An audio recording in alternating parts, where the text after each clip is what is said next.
Hello and welcome to the Hearthstone Report. I am your host JJ and today we've got some exciting news. Number one, and this is not on your screen, the Hearthstone budget series presented by TrashcanTV, that is us, me, you know, it's on this channel, is starting soon. First deck will be Hunter, well, first class will be Hunter. So stay tuned for that. If you aren't subscribed already, that is your cue.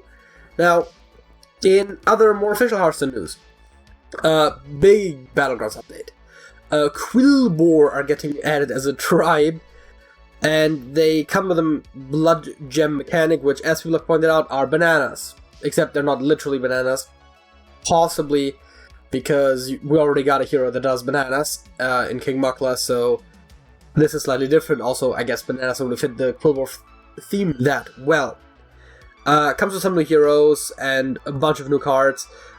Notably, none of these cards are constructed cards, despite there being a surprising amount of Quillboard in the game already.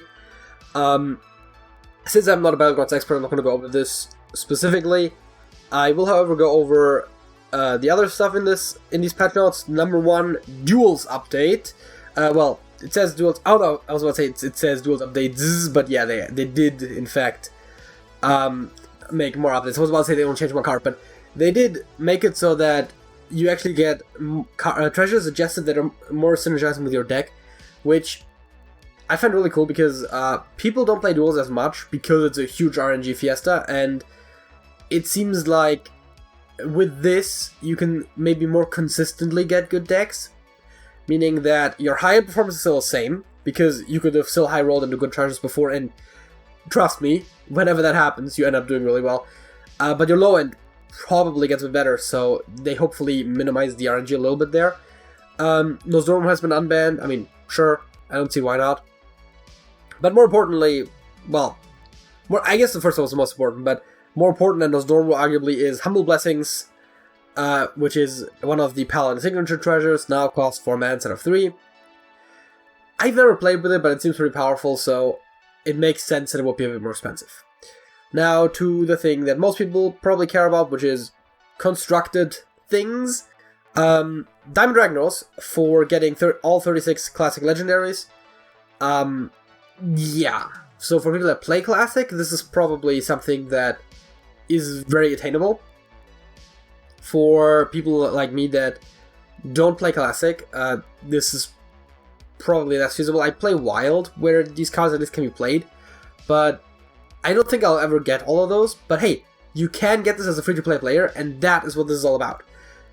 I'm always happy whenever we can get something as a free-to-play player. This does still incentivize purchasing cards a little bit, because it's not going to be trivial to complete your classic collection, especially Legendaries, but it is very possible free-to-play, especially since this is something that you can claim forever, so that is going to be something that you could work towards if you really wanted to.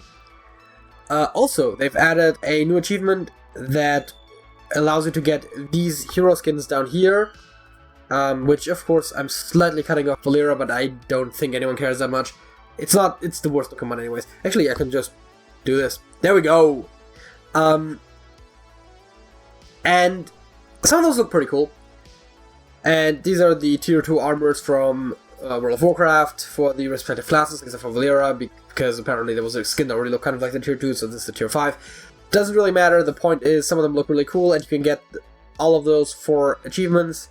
And I have heard, I don't have a primary source for this, but that the achievement will be for every 200 reward strike levels. So it does say in here that it's about your total reward strike levels across all expansions. And again, from what I've heard, it's 200 levels. It seems like they are counting the levels past 100 as well, so you could theoretically get up to 400 levels this expansion. I'm not 100% certain if they do retroactively count your levels from the previous pass, or if they even know how many levels you've got. There was an achievement, so theoretically they should know if you got all 50 levels. And then I would wonder if they would award you 50 or 100 levels towards the progress. Either way, it's just more free stuff that I cannot complain about. While I'm not 100% certain about all of the details of how they're going to manage it, it still is a cool thing that they are doing this in the first place. Battle Ready decks, something that I'm less excited for, but for $20, which is a lot of money, you can buy a meta viable deck. So that will give you all of the cards in the deck and will also already automatically set you up with that deck if you have a free deck slot. There's a separate article. I'm going to put the link to both this and the separate article in the description if you want to check out the actual deck codes, but I would not necessarily suggest to invest 20 bucks into the game. You can probably get away cheaper. As a matter of fact, I've been playing free-to-play forever and it works.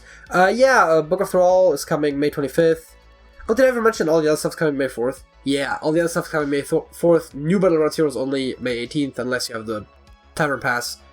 Not Tavern Pass, Battlegrounds perks. But yeah. Wait, somehow I skipped over the part where... Oh, right, there it is. Smaller. Quillboard will be a tribe in the regular game mode as well.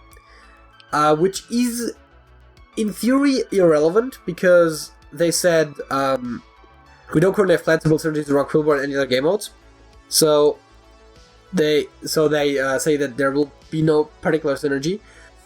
So like there's mostly this very tiny note that there is one adventure card that now is not a beast anymore, which is making it slightly worse, I guess, in a very tangential way. What is worth noting is that it is a minion type. Or tribes, as we call them, generally speaking, in the community. And that means, if you play a card like the new N'Zoth, which cares about you having different minion types, then Quillboard will now also be a minion type to that. Or at the very least it should be if they implement it correctly, which, as you can see, there is always a lot of bug fixes. This is almost all bug fixes. The only one that's an update is... new in-game notifications, and one that is listed as a bug fix but is not really is now that you can distinguish between your that you don't distinguish between your core versions of cards and non-core versions, basically. So the way that possession of those cards works is still exactly the same, but in your collections they're not going to display, like, you know, if you go to Wild, like Classic, Golden Classic, Core, Golden Core, or Nax, Golden Nax, you know, like 4 versions of the same card. That should not happen anymore, which people have been asking for. I don't think it's a huge deal, but it is a bit more convenient. And that brings us to the end already. If you enjoyed this video, leave a like, subscribe to the channel. I've already said that. Join the Discord server. There was a card in the beginning. There's a link in the description. Yeah, leave me comments about thoughts and stuff. I'm bad at outros. That's it.